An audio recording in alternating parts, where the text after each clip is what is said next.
Assalamualaikum warahmatullahi wabarakatuh. Sekarang kita akan memulai pembelajaran kimia untuk kelas 11. Materi yang akan Budian ajarkan di sini adalah tentang hidrolisis garam. Tentunya kalian sudah pernah memperoleh materi asam basa, titrasi asam basa, dan kita lanjutkan untuk pertemuan kali ini adalah reaksi hidrolisis garam.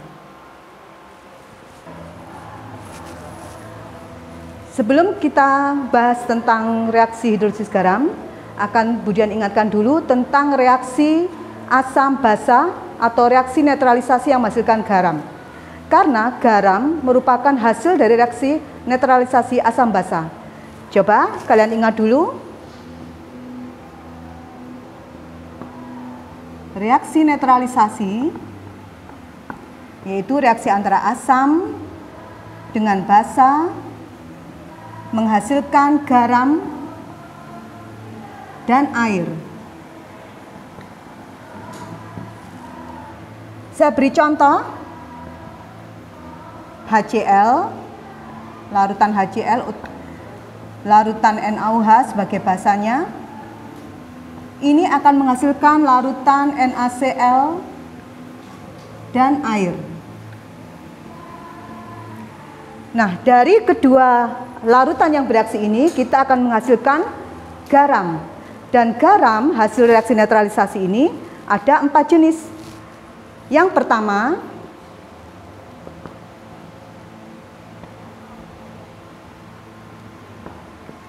yaitu garam yang berasal dari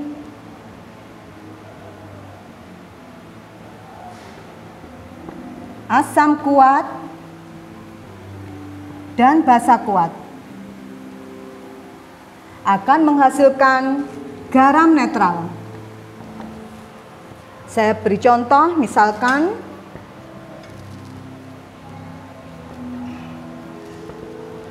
NaCl, KBr, Na2SO4. Garam netral ini memiliki pH sama dengan 7. Garam yang kedua yaitu garam yang berasal dari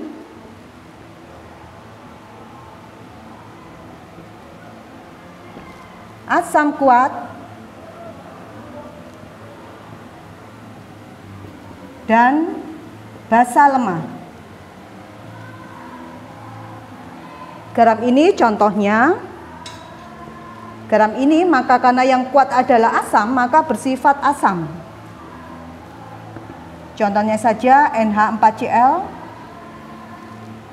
kemudian FeCl3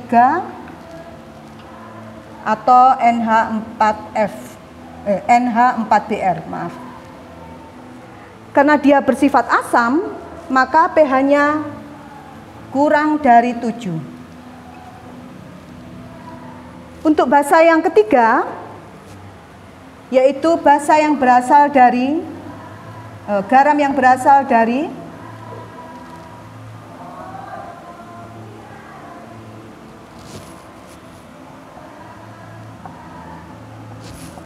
asam lemah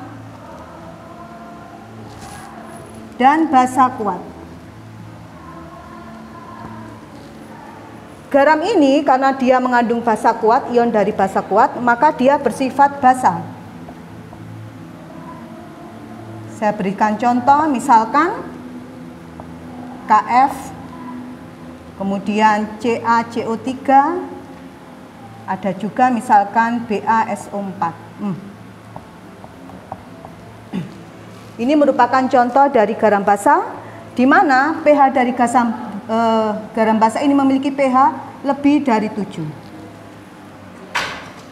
Kemudian ada juga garam yang berasal dari asam lemah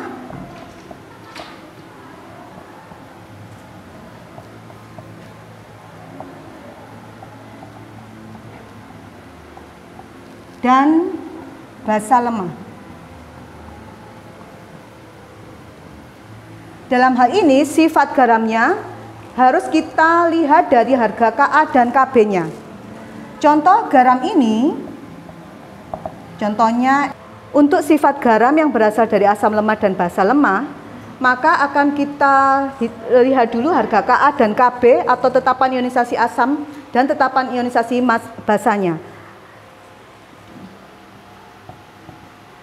Jadi di sini sifat garam tergantung dari harga Ka dan Kb-nya.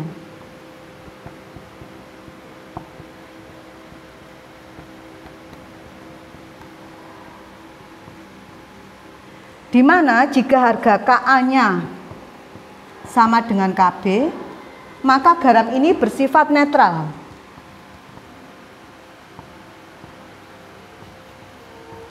Jika harga Ka-nya lebih besar daripada harga Kb, maka garamnya bersifat asam. Jika harga Ka-nya lebih kecil daripada harga Kb, maka garamnya bersifat basa. Dalam materi ini kita bahas tentang hidrolisis garam.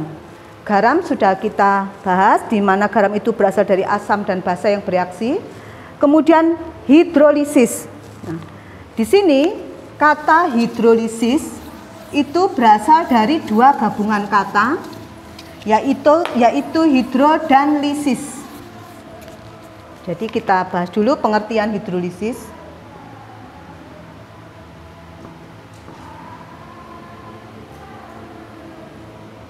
Adalah penguraian garam. Di sini adalah ion-ion pembentuknya, ion kation atau ion anion dari garam.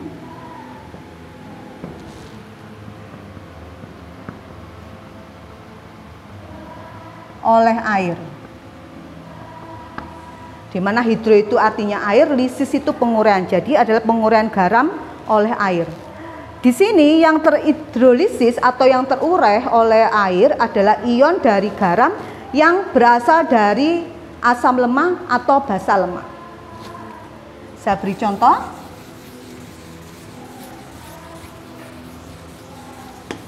Yang pertama, hidrolisis garam netral dulu.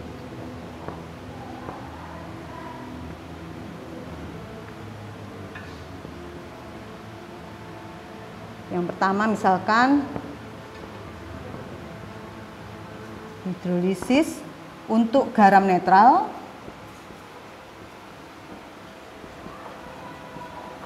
Bagaimana dengan hidrolisis garam netral? Karena garam netral ini adalah garam yang dibentuk dari asam kuat dan basa kuat, sehingga misalkan NaCl, kalau dia terionisasi, garam ini akan menjadi ion Na+ dan ion Cl-. Kedua ion ini adalah masing-masing berasal dari basa kuat NaOH dan asam kuat HCl. Sehingga jika dia bertemu dengan air atau direaksikan dengan air ini, dia akan tidak mengalami hidrolisis karena dia berasal dari ion basa kuat. Begitu juga Cl-. Nah, tidak mengalami hidrolisis. Bagaimana dengan garam asam?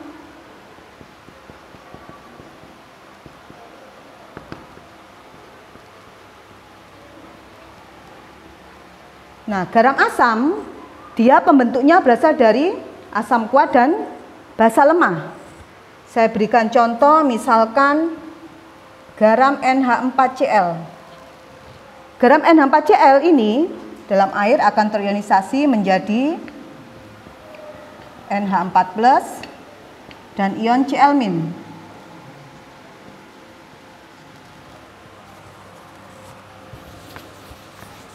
Dari kedua ion positif dan ion negatif itu, yang merupakan ion yang berasal dari asam atau basa yang lemah, yaitu ion NH4+.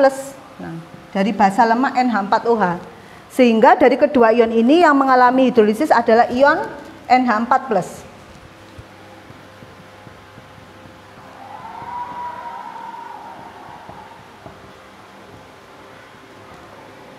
Di sini akan terjadi reaksi di mana dia akan bertemu dengan H+ atau OH- air karena dia plus, maka dia bertemu dengan ion OH- ini menjadi NH4OH yang merupakan basa lemah dan melepaskan ion H+. Nah, yang menunjukkan bahwa dia merupakan asam. Jadi garam asam dapat dijelaskan dia bersifat asam karena dia melepaskan ion H+. Untuk yang ketiga yaitu hidrolisis untuk garam yang berasal dari asam lemah dan basa kuat atau garam basa. Bagaimana dengan garam basa ini? Garam basa saya beri contoh misalkan saja KCN. Nah, KCN ini garam basa.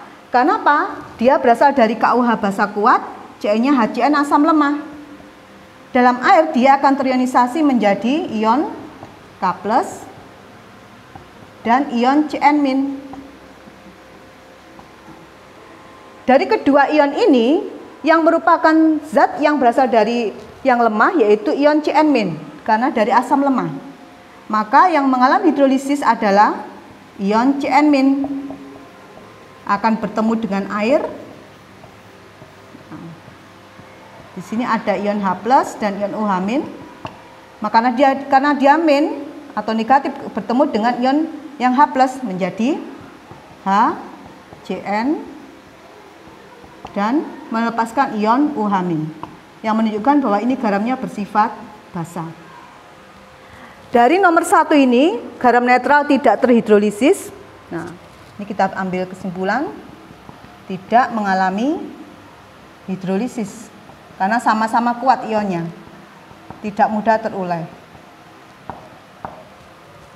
Sedangkan untuk garam asam dan garam basa dia akan mengalami hidrolisis, tapi yang terhidrolisis hanya satu zat saja, ion positif atau ion negatifnya. Sehingga hidrolisis garam asam mengalami hidrolisis sebagian, parsial atau sebagian. Sedangkan untuk hidrolisis garam basa sama, karena yang terhidrolisis hanya ion Cn-, maka dia juga mengalami hidrolisis sebagian atau parsial. Nah, bagaimana dengan hidrolisis untuk garam yang berasal dari asam lemah dan basa lemah? Nah, saya beri contoh yang keempat. Hidrolisis untuk garam yang berasal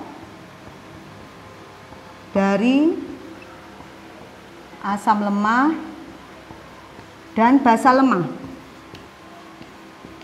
Saya berikan contoh misalkan NH4Cn. Dia akan terhidrolisis menjadi ion NH4+ dan ion Cn-.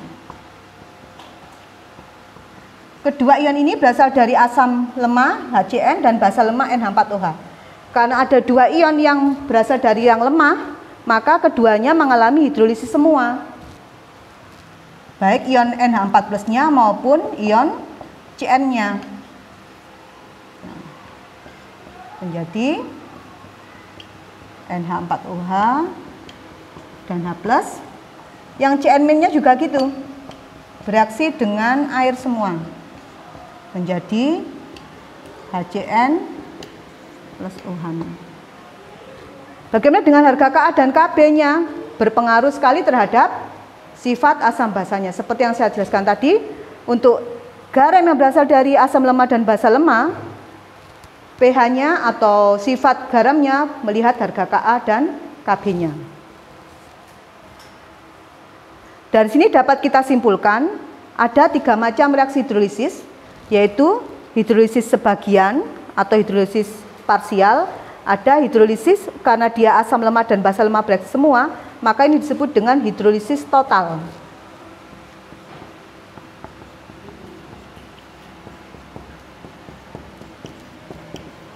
Total atau hidrolisis sempurna. Dan untuk garam yang berasal dari asam kuat dan basa kuat atau garam netral tidak mengalami reaksi hidrolisis.